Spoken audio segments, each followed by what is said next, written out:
So jugalbandi ಕಾರ್ಯಕ್ರಮಕ್ಕೆ ಮತ್ತೊಮ್ಮೆ ಸ್ವಾಗತ. ಗಣ್ಯ ಅತಿಥಿಗಳು ಚರ್ಚೆ ಮಾಡ್ತಾ ಇದ್ದೆ. ಅಶ್ವಥ್ ನಾರಾಯಣ್, ಈಗ ಇನ್ನೊಂದು ಅನುಮಾನ ಕಾಡ್ತಾ ಇದೆ. ಏನಂದರೆ, ಹಿಂದೆಲ್ಲ ರಾಜಕಾರಣಿಗಳಿಗೆ ಒಂದು ವ್ಯಕ್ತಿತ್ವ ಮತ್ತು ಸಾರ್ವಜನಿಕರನ್ನ ಅವ್ರು ಎದುರಿಸ್ತಾ ಇದ್ರು, ಅವರ ಭಾಷಣಗಳಿಗೆ ಜನ ಸೇರ್ತಾ ಇದ್ರು. ಏನು ಹೇಳ್ತಾರಪ್ಪ ಕೇಳೋಣ ನಮ್ಮ ನಾಯಕರು ಅಂತೇಳಿ. ಅಂದರೆ ಕ್ರೌಡ್ ಪುಲ್ಲರ್ ಪೊಲಿಟಿಷಿಯನ್ಸ್ಗಳೇ ಆಗ್ತಿದ್ರು. ಆ ನಂತರ ಒಂದಷ್ಟು ಜನ ಇವ್ರ ಮಾತು ಯಾರು ಕೇಳಲ್ಲ ಅಂದಾಗ ಸಿನಿಮಾ ಕರ್ಕೊಂಬರ್ತಾಯಿದ್ರು, ಅಂದರೆ ಜನ ಸೇರ್ಸೋಕ್ಕೋಸ್ಕರ ಅಂಥೇಳಿ. ಈಗಲೂ ಕೂಡ ಅದನ್ನೇ ಮುಂದುವರಿಸ್ತಾ ಇದ್ದೀರಾ ನೀವು? ಯಾಕೆಂದರೆ ರಾಜಕಾರಣದಲ್ಲಿ ನಿಮ್ಮಲ್ಲಿ ಏನಾದರೂ ಕೇಪಬಿಲಿಟಿ ಇದೆ, ನಿಮ್ಮಲ್ಲಿ ಎಷ್ಟಿದೆ ಅನ್ನೋ ಹಿಂಡ್ಕೊಂಡು ಆಚೆ ಹಾಕ್ಬಿಡ್ತಾರೆ. ಸಿನಿಮಾ ರಂಗದವ್ರು ಗೊತ್ತಿಲ್ಲದಲೇ ನಿಮ್ಮನ್ನು ಸೇರ್ಕೋತಾ ಇದ್ದಾರೋ ಅಥವಾ ನೀವು ಅವ್ರನ್ನ ಸೇರಿಸ್ಕೋತಾ ಇದ್ದೀರೋ, ನಿಮ್ಮನ್ನು ಯಾರು ಮಾತು ಕೇಳಲ್ಲ ಅನ್ನೋದಕ್ಕೆ? ಇಲ್ಲ, ಅವರು ಪೊಲಿಟಿಕಲ್ಗೆ ಬರಬೇಕಾದ್ರೆ 10 ಸಲ ಯೋಚನೆ ಮಾಡಿ ಬರಬೇಕು. ಒಂದೇನಂತೇಳಿದ್ರೆ 50 ಅವ್ರಿಗೆ ಚಿತ್ರರಂಗದಲ್ಲಿ ಒಂದು 50% ಫೇಸ್ ವ್ಯಾಲ್ಯೂ ಇದೆ. ರಾಜಕೀಯಕ್ಕೆ ಬಂದಮೇಲೆ ಅವರ ಅಭಿಮಾನಿಗಳೆಲ್ಲ ಅವ್ರಿಗೆ ವಿರೋಧಗಳಾಗ್ತಾರೆ. ಅದನ್ನು ಅವ್ರು ಯೋಚನೆ ಮಾಡಿ ಚಿತ್ರರಂಗಕ್ಕೆ ಬರಬೇಕು. ಒಂದೇನಂತೇಳಿದ್ರೆ, ಯಾವುದೇ senior politicians film actor political ಆಗಿ ಬಂದು ಸಕ್ಸಸ್ ಆಗಿರೋದು ನಾವು ಕರ್ನಾಟಕದಲ್ಲಿ ನಾವು ನೋಡಿಲ್ಲ, ಎಕ್ಸೆಪ್ಟ್ ಅಂಬರೀಷ್ ಒಬ್ಬರು. ಬಿಕಾಸ್ ಅಂಬರೀಷ್ ಆಗಿ ಕೇಳಿದ್ರೆ ಒಂದು ಪಾರ್ಟಿ ಜೊತೆ ಗುರುತಿಸ್ಕೊಂಡ್ರು, 3 ಸಲ MP ಆಗಿ ಮಂಡ್ಯದಲ್ಲಿ ಗೆದ್ರವರು, ಕೇಂದ್ರದಲ್ಲಿ ಮಂತ್ರಿ. ಬಿಕಾಸ್ ಒಂದು ಪಾರ್ಟಿ ಕಮಿಟ್ಮೆಂಟ್ ಇತ್ತು. ಈಗ ಪಾಟೀಲ್ರು ಇದ್ದಾರೆ, ಅವರು ಕಾಂಗ್ರೆಸ್ಸಲ್ಲಿ ಗುರುತಿಸ್ಕೊಂಡಿದ್ದಾರೆ. ಯಾವುದೇ ಚಲನಚಿತ್ರ ನಟ ನಟಿಯರು ಬಂದ ತಕ್ಷಣವೇ ಮುಂದಿನ ಚುನಾವಣೆಯಲ್ಲಿ ನಾನು ಏನೋ ಆಗಬೇಕು ಅಂತ ಬಂದರೆ ಅವ್ರ ಜೀವನದಲ್ಲಿ ಅವ್ರು ಉದ್ಧಾರ ಆಗಲ್ಲ.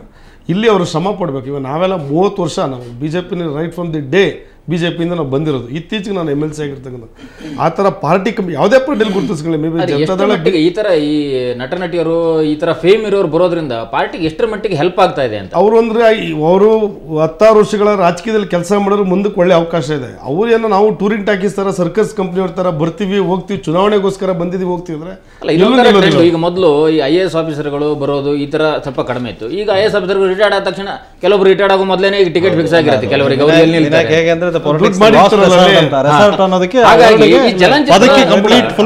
ಅಧಿಕಾರಿಯಾಗಿದ್ದವರು ದುಡ್ಡು ಮಾಡಿರ್ತಾನಲ್ಲ, ಇಲ್ಲಿ ಖರ್ಚು ಮಾಡಿಕೊಂಡು ಮಾಡ್ಲಿಕ್ಕೋಸ್ಕರ ಮತ್ತೆ ಅಧಿಕಾರಿಯಾಗಿದ್ದಾಗಲೇ ಒಂದು ಕ್ಷೇತ್ರ ಗುರುತಿಸ್ಕೊಳ್ತಾರೆ. ಅಧಿಕಾರಿಯಾಗಿದ್ದರೆ ಒಂದು ಕ್ಷೇತ್ರ ಗುರುತಿಸ್ಕೊಂಡು ಬಂದ್ಬಿಡ್ತಾರೆ. ಈಗ ಪಾಟೀಲ್ರು ಅಧಿಕಾರಿಯಾಗಿ ಪಾರ್ಟಿ ಕಮಿಟ್ಮೆಂಟ್ ಅಲ್ಲಿ ಅವ್ರು ಹೋದವರು. ಇಲ್ಲಿ ಸುಮತಿ ಶ್ರೀ ಅವರು ಹುಬ್ಬಳ್ಳಿಯಿಂದ ನಮ್ಮ ಜೊತೆ ಸುಮತಿ ಶ್ರೀ ಇದ್ದಾರೆ. ಈಗ ಸುಮತಿ ಅವರೇ, ಚಿತ್ರರಂಗದಿಂದ ರಾಜಕಾರಣಕ್ಕೆ ಇತ್ತೀಚೆಗೆ ಹೆಚ್ಚು ಜನ ಹೋಗ್ತಾ ಇದ್ದಾರೆ, ಯಾಕೆ ಅನ್ಸುತ್ತೆ ನಿಮ್ಗೆ? ಇದ್ರ ಬಗ್ಗೆ ನಾವ್ ಏನ್ ಹೇಳ್ಬೇಕು ಅಂತ ನನಗಂತೂ ಗೊತ್ತಾಗ್ತಾ ಇಲ್ಲ. ನಾವು ವೃತ್ತಿ ರಂಗಭೂಮಿ ಕಲಾವಿದೆ. ಆಮೇಲೆ ಈಗ ಅವ್ರು ಯಾಕೆ ಹೋಗ್ತಾರೆ ಅಂದ್ರೆ ಅವ್ರವ್ರ ಇಚ್ಛೆ ಇರಬಹುದು. ಅಲ್ಲ, ಅವ್ರು ರಾಜಕೀಯಕ್ಕೆ ಹೋಗಿ ಏನಾದ್ರು ಮಾಡಬಹುದು ಅಥವಾ ಅದರಿಂದ ಏನೋ ಪ್ರಯೋಜನ ಆಗತ್ತೆ ಅಂತ ಅಂತೀರಾ ನೀವು? ಸರ್, ಒಂದು ಮಾತು ಹೇಳ್ತೀನಿ. ಈಗ ಅವ್ರು ಪಿಕ್ಚರ್ ಅಲ್ಲಿ ಮಾಡಿ ಸಮಾಜ ಸೇವೆ ಮಾಡೋದು ಬೇಕಾದಷ್ಟು ಇರುತ್ತೆ. ಸಿನಿಮಾದಲ್ಲಿ ಮಾಡಿನೂ ನಾವು ಸಮಾಜ ಸೇವೆ ಮಾಡ್ಬೋದು, ಯಾವ್ದ್ರಲ್ಲಾದ್ರೂ ನಾವು ಮಾಡಿ ಸಮಾಜ ಸೇವೆ ಮಾಡ್ಬೋದು. ನಾವು ರಾಜಕಾರಣಿಗಿಳಿದೇ ಮಾಡ್ತೀವಿ ಅನ್ನೋದಕ್ಕಿಂತ ನಮ್ಗಿಂತ ಬೇಕಾದಷ್ಟು ಜನ ದೊಡ್ಡವರು ಇದ್ದಾರೆ ರಾಜಕಾರಣಿಗಿಳಿದು ಸಮಾಜ ಸೇವೆ ಮಾಡೋರು. ನನಗೆ ತಿಳಿದ ಮಟ್ಟಿಗೆ ನಾನು ಈ ರಾಜಕಾರಣಿ ವಿಷಯ ಆಗ್ಲಿ, ಈ ಬೇರೆ ಯಾವುದೋ ಒಂದು ವಿಷಯದಲ್ಲಿ ಇದು ಯಾಕೆ ಹೋದ್ರು ನಾವು ಹೇಳೋದಕ್ಕಿಂತಾನೆ ನಾವು ತಿಳಿದು ನಾವು ನಡೆಯೋದು ಮುಖ್ಯ ಅನ್ನೋದನ್ನ ನಾನು ಹೇಳ್ತೀನಿ. ರಾಜಕಾರಣದ ಅನುಭವ ಎಷ್ಟಿದೆ ನಿಮಗೆ ಸುಮತಿ ಶ್ರೀ ಅವರೇ? ದಯವಿಟ್ಟು ನಾನು 7 ವರ್ಷದ ಕಲಾವಿದೆ, ಕಲೆ ಅನುಭವ ಜಾಸ್ತಿ ಇದೆ, ರಾಜಕಾರಣದ ಅನುಭವ ಇಲ್ಲ ನಿಮಗೆ. ರೈಟ್. ಯಶ್ರಾಜ್, ರಾಜಕಾರಣಕ್ಕೆ ಬಂದ್ರೆ ಏನ್ ಸೇವೆ ಮಾಡ್ಬೋದು ನಿಮ್ ಪ್ರಕಾರ? ಈಗ ಎಲ್ರದ್ದು ಒಂದೇ ಮಾತು, ಜನ ಸೇವೆ ಮಾಡ್ತೀವಿ ಅಂತ. ಅದು ಯಾವ ರೀತಿ ಸೇವೆ ಅಂತ ನಿಮ್ಗೇನಾರು ಐಡಿಯಾ ಇದೆ? ಇಲ್ಲ ಹೇಳ್ತೀರಿ. ಇಲ್ಲ, ಖಂಡಿತ ಒಬ್ಬ ಕಲಾವಿದನಿಗೆ ಕಲೆಯಲ್ಲಿ ಆಸಕ್ತಿ ಜಾಸ್ತಿ ಇರಬೇಕು ಹೊರತು ರಾಜಕೀಯದ ಬಗ್ಗೆ ಆಸಕ್ತಿ ಜಾಸ್ತಿ ಇರಬಾರ್ದು ಅನ್ಕೋತೀನಿ. ಯಾಕೆಂತಂದ್ರೆ ರಾಜಕೀಯದಕ್ಕಿಂತ ಕಲೆಯಲ್ಲಿ ಬೇಕಾದಂಥ ಸಾಧನೆ ಮಾಡಿ ಜನರಿಗೆ ಒಂದು ಸಹಾಯ ಮಾಡ್ಬೋದು. ಯಾಕೆಂದ್ರೆ ಆ ಒಂದು ಆದರ್ಶಗಳನ್ನ ಜನರಿಗೆ ಮುಟ್ಟಿಸ್ಬೇಕು ಅಂದ್ರೆ ರಾಜಕೀಯ ಮಾತ್ರ ಬೇಕಾಗಿಲ್ಲ. ಸರ್, ಹಾಗೆ ತಮ್ಮ ಪ್ರಕಾರ ಏನ್ ಚಿತ್ರರಂಗದಿಂದ ಆ ಕಡೆ ವಲಸೆ ಹೋಗ್ತಾ ಇದ್ದಾರೆ ಅದೇನು ಸರಿಯಲ್ಲ? ಸರಿಯಲ್ಲ. ಹಾಗೆ ಕೆಲವೊಂದು ಸಲ ಅನ್ಸುತ್ತೆ ನಮಗೆ, ಇದು ದುಡ್ಡಿಗೋಸ್ಕರ ಆಸೆ ಪಟ್ಬಿಟ್ಟು ಏನಾದ್ರು ಹೋಗ್ತಾ ಇದಾರೆ ಅನ್ನೋ ಅಂತ ಒಂದು ಅಭಿಪ್ರಾಯ ಬರುತ್ತೆ. ಸರಿ ತಪ್ಪು ನಾವು ತೀರ್ಮಾನ ಮಾಡಕ್ಕಾಗಲ್ಲ, ಅವರವರ ಇಷ್ಟಕ್ಕೆ ಬಿಟ್ಟಿದ್ದವ್ರು ಹೋಗ್ಬೋದು. ಬಟ್ ಆದ್ರೆ ಖಂಡಿತ ರೈಟ್ ಪಾಟೀಲ್ರೆ, ನೀವು ಗಮನಿಸ್ತಾ ಇದ್ರಿ ಜನಸೇವೆ ಅನ್ನೋದೊಂದು ಪದ ಇದೆ. ಅದು ಹೆಂಗ್ ಸೇವೆ ಅನ್ನೋದು ಕ್ವಾಲಿಫಿಕೇಶನ್ ರಾಜಕೀಯ. ನಿಮಗೆ ಕ್ವಾಲಿಫಿಕೇಶನ್ ಬೇಕಾಗಿಲ್ಲ. ಹೆಬ್ಬಟ್ಟಿನವರು MLA ಆಗ್ಯಾರ, ಮಂತ್ರಿಗಳಾಗಿದ್ದಾರೆ. ಇಲ್ಲಿ ಯಾವ ಕ್ವಾಲಿಫಿಕೇಶನ್ ಅಂತ ಬೇಕಾಗಿಲ್ಲ. ಆದರೆ ಒಂದು ಕೆಲವಾದ್ರೂ ಕ್ವಾಲಿಫಿಕೇಶನ್ ಬೇಕು ಸರ್. ಅಲ್ಲ, ಅದೇ ದುಡ್ಡು ಇರಬೇಕು. ದುಡ್ಡು ಬೇಕು ಅನ್ನೋದು ಸೆಕೆಂಡ್ರಿ. ಅದು ಈಗೀಗ ಸ್ಟಾರ್ಟ್ ಆಗಿರೋದು. I don't believe in that. First ನಿಮ್ಮ ಕಮಿಟ್ಮೆಂಟ್ ಬೇಕು. That's what I proved. ನಾನು ಸ್ಟಾರ್ಟ್ ಮಾಡಿದ ರಾಜಕೀಯ 0ಇಂದ. ನಾನು ರಾಜಕಾರಣಿ ಅಲ್ಲ, ನಾನೊಬ್ಬ ಪೊಲೀಸ್ ಅಧಿಕಾರಿ. ನಮ್ಮ ಇವರು ಸ್ನೇಹಿತರು ಹೇಳಿದರು, ಇವರು ಪಕ್ಷಕ್ಕೆ ಕಮಿಟ್ಮೆಂಟ್, ದೇರ್ ಇಸ್ ನಥಿಂಗ್. ನಾನು 2002ದಲ್ಲಿ ಇದು ರಾಜೀನಾಮೆ ಕೊಟ್ಟು ನಂತರ ನಾನು ನಟನಾಗಿದ್ದಂಥವ್ರು ಆಕಸ್ಮಿಕವಾಗಿ ಹೋಗಿ ಯಾವುದೋ ಒಂದು ಉದ್ದೇಶಕ್ಕೆ ಜನರನ್ನ ಮಧ್ಯೆ ಹೋದಾಗ ಜನರು ನೀವು ರಾಜಕೀಯಕ್ಕೆ ಬರಬೇಕು ಅಂದಾಗ ಅದು ಆ ನಂತರ ಒಂದು ಪಕ್ಷವನ್ನು ಸೇರಿಕೊಂಡಿದ್ದು ಬಿಟ್ಟರೆ ಅದನ್ನು ಮೊದಲೇ ನಾವು ಪಕ್ಷವನ್ನು ಹುಡ್ಕೊಂಡೋಗಿ ಮಾಡಿಲ್ಲ. ಬಟ್ ಕಮಿಟ್ಮೆಂಟ್, ಈಗ ರಾಜಕೀಯ ಸಿನಿಮಾದವ್ರು ಬಂದು ಮಾಡೋಕ್ಕಾಗಲ್ಲ ಅಂತ ನಾನು ಹೇಳಲ್ಲ, ಬಟ್ ಕಮಿಟ್ಮೆಂಟ್ ಬೇಕು. ಹೋದ ಮೇಲೆ ನಾವಿವತ್ತು ಸೋಲೋ ಗೆಲ್ವೋ ಅದನ್ನು ನಾವು ಒಂದು ಸರಿ ಜನ ನಮ್ಮನ್ನು ನಂಬಿ ನಾವು ಆ ಸ್ಥಾನಕ್ಕೆ ಹೋದ್ವಿ ಅಂತ ಹೇಳಿದರೆ ಅಲ್ಲಿ ಇದ್ದುಬಿಟ್ಟು ಅದನ್ನು ನಾವು ಸಾಧನೆ ಮಾಡಬೇಕು, ಅಥವಾ ಅದನ್ನು ನಾವು ಅವ್ರಿಗೋಸ್ಕರವಾಗಿ ನಮ್ಮನ್ನು ನಾವು ಮುಡುಪಾಗಿಟ್ಕೊಳ್ಕಂತ ಖಂಡಿತವಾಗಿ ಜನ ಅದನ್ನು ಗೌರವಿಸ್ತಾರೆ. ಬಟ್ ಈಗ ನಮ್ಮ ಇವರು ಸ್ನೇಹಿತರು ಹೇಳಿದಾಗ ಒಂದೇ ಸರಿ ಬಂದು ಟೂರಿಂಗ್ ಟಾಕೀಸ್ದಾಗ ಬಂದ ತಕ್ಷಣ ನನಗೆ MLA ಆಗಿಬಿಡ್ಬೇಕು MP ಆಗಿಬಿಡ್ಬೇಕು ಅಂದ್ರೆ ಆಗಲ್ಲ. We have to wait. But ಅವಕಾಶ ಬರಬೇಕು, ಅವಕಾಶ ಬರೋವರೆಗೂ ಕಾಯಬೇಕು. ಇಲ್ಲಿ ಏನಂತ ಹೇಳಿದ್ರೆ ಇಲ್ಲಿ ಯಾವುದು ಕ್ವಾಲಿಫಿಕೇಷನ್ ಏನಿಲ್ಲ, ಇಷ್ಟೇ ಆಗಬೇಕು, ಹಿಂಗೆ ಇರಬೇಕು, ಇದೇ ಆಗಬೇಕು ಅಂತ. ಬಟ್ ಕಮಿಟ್ಮೆಂಟ್ ಬೇಕು. ಕಮಿಟ್ಮೆಂಟ್ ಇದ್ದರೆ ರಾಜಕೀಯ. ಇತ್ತೀಚೆಗೆ ದಂಡಿಯಾಗಿ ಬರ್ತಾ ಇದಾರಲ್ಲ, ಯಾಕೆ ಬರ್ತಾ ಇದಾರೆ ನಿಮ್ಗೆ ಕೇಳ್ತಾ ಇದ್ದೀನಿ. ಯಾರು ಈಗ ಎಷ್ಟೊಂದು ಜನ ಸೇರ್ಪಡೆ ಮಾಡಿದ್ವಿ, ನಾವೊಂದು ವರದಿ ತೋರಿಸಿದ್ವಿ, ಒಬ್ಬೊಬ್ರು ಎಲ್ಲಾ ಪಾರ್ಟಿಗೂ ಸೇರ್ಕೊಂಡು ಕಾಂಪಿಟೇಷನ್ ಮೇಲೆ ಅದಕ್ಕೆ ಕೇಳ್ತಾ ಇದೀವಿ ಯಾಕೆ ಅಂತ. ಏನಾದ್ರು ಐಡಿಯಾ ಇದೆಯಾ ಕಂಡುಕೊಂಡಿದ್ದಾರೆ ಅದಕ್ಕೆ ಅಂತ? ಈ ಭಾಳ ಮಾಡಿ ಪಬ್ಲಿಸಿಟಿ ಭಾಳ ಕೊಡ್ತಾ ಇದ್ದೀರಿ ನೀವು ಟಿವಿಗಳಲ್ಲಿ ರಾಜಕಾರಣಿಗಳಿಗೆ. ಅದನ್ನು ನೋಡಿ ಇನ್ನೂ ನಮಗೆ ಪಬ್ಲಿಸಿಟಿ ಸಿಗ್ಬೋದು ಅಂತ ಬರ್ತಾ ಇರಬೇಕಂತ. ಯಾಕೆಂದ್ರೆ ವಿಧಾನಸೌಧದಲ್ಲಿ ಬ್ಲೂ ಫಿಲ್ಮ್ ನೋಡೋದ್ರಿಂದ ಹೇಳ್ಕೊಂಡು ಜೈಲ್ ಹೊರಗೆ ಬಂದವರು ಎಲ್ಲಾದರೂ ತೋರಿಸಿ ರಾಜಕಾರಣಿಗಳಿಗೆ ಭಾಳ ಪಬ್ಲಿಸಿಟಿ ಇರ್ಬೇಕಂತ. ಈಗ ಈ ಟ್ರೆಂಡ್ಗೆ ನಾನು ಕಂಡುಕೊಂಡಾಗೆ ಈ ರಾಜಕಾರಣಿಗಳಲ್ಲಿ ಸಾಕಷ್ಟು ಜನ ಈ ಸಿನಿಮಾ ನಿರ್ಮಾಪಕರು ಈ ಥರ ಇದ್ದಾರೆ. ಅದು ಏನಾದರೂ ಕಾರಣ ಇರ್ಬೋದಾ ಅಂತ ಇವರು ಈ ಥರ ರಾಜಕಾರಣಕ್ಕೆ ಬರ್ತಾ ಇರೋದಕ್ಕೆ? ನನಗೆ ಇವೆಲ್ಲ ತುಂಬ ಸಣ್ಣ ಕಾರಣಗಳನ್ನ ಅಂತ ಅನಿಸೋದು. ಬಹಳ ಭ್ರಮೆಗಳಿಟ್ಕೊಂಡು ಬರ್ತಾರೆ ಅಂತ ನನಗನ್ಸೋದು. ಈಗ 1-2-3 ಕೆಟಗರಿ ಇದೆ ಇಲ್ಲಿ. ಈಗ ಉದಾಹರಣೆಗೆ ನೀವು ತೋರಿಸಿದ್ರಿಂದ ನಾವು ಹೇಳಿದ್ರೆ ಏನು ತಪ್ಪಾಗೋದಿಲ್ಲ ಅಂತ ಅಂದ್ಕೊಳ್ತೇನೆ. ಈಗ ಉದಾಹರಣೆಗೆ ರಕ್ಷಿತಾ ಬಂದಿದ್ದಾಳೆ, ರಮ್ಯಾ ಬಂದಿದ್ದಾಳೆ, ಆಯಿತಾ, ಪೂಜಾ ಗಾಂಧಿ ಬಂದಿದ್ದಾಳೆ, ಭಾವನಾ ಬಂದಿದ್ದಾಳೆ. ಇವರ ವೃತ್ತಿಯ ಒಟ್ಟು ವೇಗವನ್ನು ಮತ್ತು ವೃತ್ತಿಯ ಅವರಲ್ಲಿ ಎಷ್ಟರ ಮಟ್ಟಿಗೆ ಇವತ್ತು ಗೆಲ್ತಾ ಇದ್ದಾರೆ ಆ ಪರಿಮಾಣವನ್ನು ಇಟ್ಕೊಂಡು ನೋಡಿದ್ರೆ ಈಗ ಇವರು ಒಂದು ರೀತಿಯಲ್ಲಿ ವಿದಾಯವನ್ನು ಹೇಳಿದಂಥ ನಟಿ ರಕ್ಷಿತಾ. ರಮ್ಯಾ ಚಾಲ್ತಿಯಲ್ಲಿದ್ದಾರೆ. ಹಾಗಾಗಿ ರಮ್ಯನ ಬರುವಿಕೆಯನ್ನು ನೀವು ಅಲ್ಲಿ ಕೆಲಸ ಇಲ್ಲ ಅಥವಾ ಅಲ್ಲಿ ಏನೋ ಔಟ್ಡೇಟೆಡ್ ಆಗಿದ್ದಾಳೆ ಅದರಿಂದ ಇಲ್ಲಿ ಬಂದಿದ್ದಾಳೆ ಅಂತ ಹೇಳುವಾಗಿಲ್ಲ. ಇನ್ನು ಭಾವನಾ ಇತ್ತೀಚೆಗೆ ಬಹುತೇಕ ಒಂದು 4-5 ಪಾತ್ರಗಳನ್ನಷ್ಟೇ ಮಾಡಿದ್ದಾರೆ. ಆಲ್ಮೋಸ್ಟ್ ಅವರು ಚಾಲ್ತಿಯಲ್ಲಿಲ್ಲ. ಇನ್ನು ನಮ್ಮ ಪೂಜಾ ಗಾಂಧಿ ಚಾಲ್ತಿಯಲ್ಲಿದ್ದಾಳೆ. ಇವೆಲ್ಲವನ್ನ ನೋಡಿದ್ರೆ ನೀವು ಈ ತೀರ್ಮಾನಕ್ಕೂ ಬರ್ಲಿಕ್ಕಾಗುದಿಲ್ಲ. ಅಲ್ಲಿ ಅವರಿಗೆ ಸರಿಯಾದ ಪಾತ್ರಗಳು ಅಥವಾ ಸ್ಥಾನಮಾನಗಳು ಅಲ್ಲಿಯ ಅವರ ವೃತ್ತಿಪರತೆಯಲ್ಲಿ ಹಿಂದುಳಿದಿದ್ದಾವೆ ಖಂಡಿತ ಇಲ್ಲ. ಆದ್ರೆ ನನಗನ್ಸೋದು ಇಲ್ಲಿ ತುಂಬಾ ಭ್ರಮೆಗಳಿದೆ ಇಲ್ಲಿ ಅವರಿಗೆ.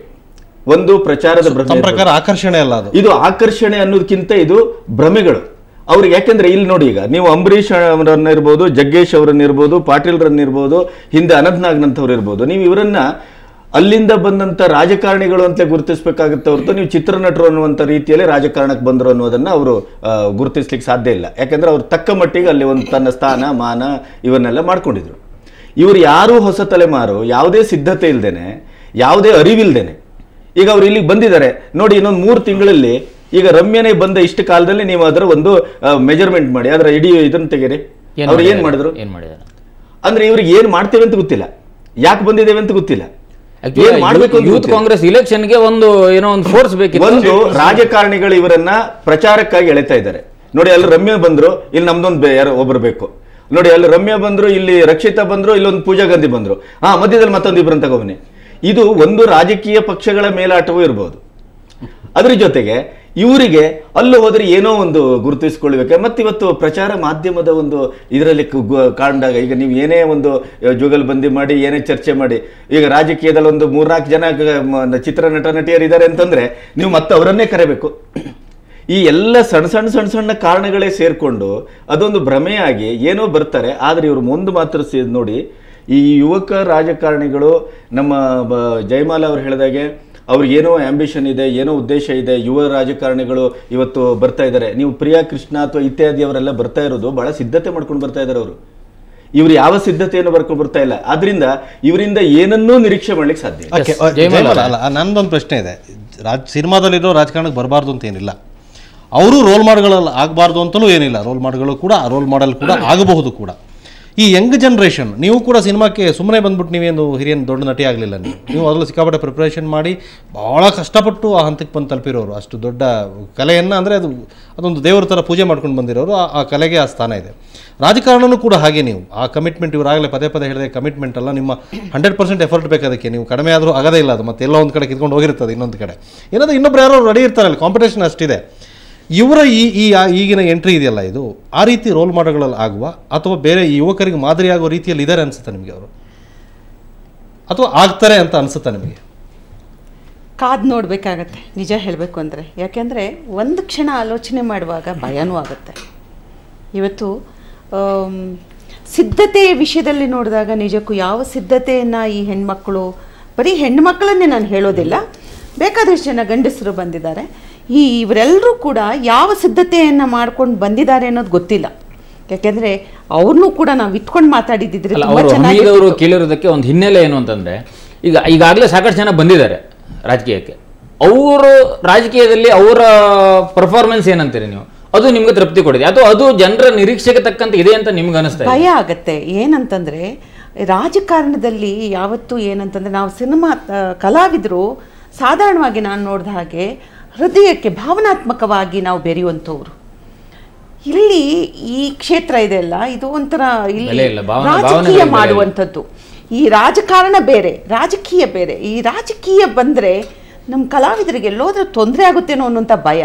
ಮತ್ತು ಯಾವ ಆಕಾಂಕ್ಷೆಯಿಂದ ಪಾಪ ಆ ಹೆಣ್ಮಕ್ಳು ಹೋಗಿದಾರಲ್ಲ, ಅವರಿಗೆ ಸೂಕ್ತವಾದಂಥ ಒಂದು ಸ್ಥಾನಮಾನಗಳು ಲಭಿಸುತ್ತೋ ಅಥವಾ ಅವ್ರ ಇಚ್ಛೆಗಳು ಈಡೇರೋದಿಲ್ವೋ.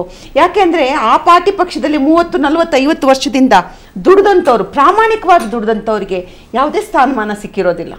ಅವರು ಕೆಂಗಣ್ಣಿಗೂ ಕೂಡ ಪಾಪ ಇವರೆಲ್ಲರೂ ಬಲಿಯಾಗಬೇಕಾಗತ್ತೆ. ಎಲ್ಲಿ ಹೋಗಿ ಮುಟ್ತಾರೋ ನಮ್ಮ ಹೆಣ್ಮಕ್ಳು, ನಮ್ಮ ಚಿತ್ರರಂಗದವರು ಅನ್ನೋ ಆತಂಕ, ನಮ್ಗೆ ಆತಂಕ ಇದೆ. ಈಗ ನಮ್ಮ ಅವ್ರ ಜೊತೆ ಮಾತಾಡೋಣ ವಿನಾಯಕ್. ಅದಕ್ಕೆ ಮೊದಲು ಮತ್ತೊಂದು ಬ್ರೇಕ್ ತಗೋತೀನಿ. ಬ್ರೇಕ್ ನಂತರ ಅತಿಥಿಗಳ ಜೊತೆ ಚರ್ಚೆನ ಮುಂದುವರಿಸೋಣ.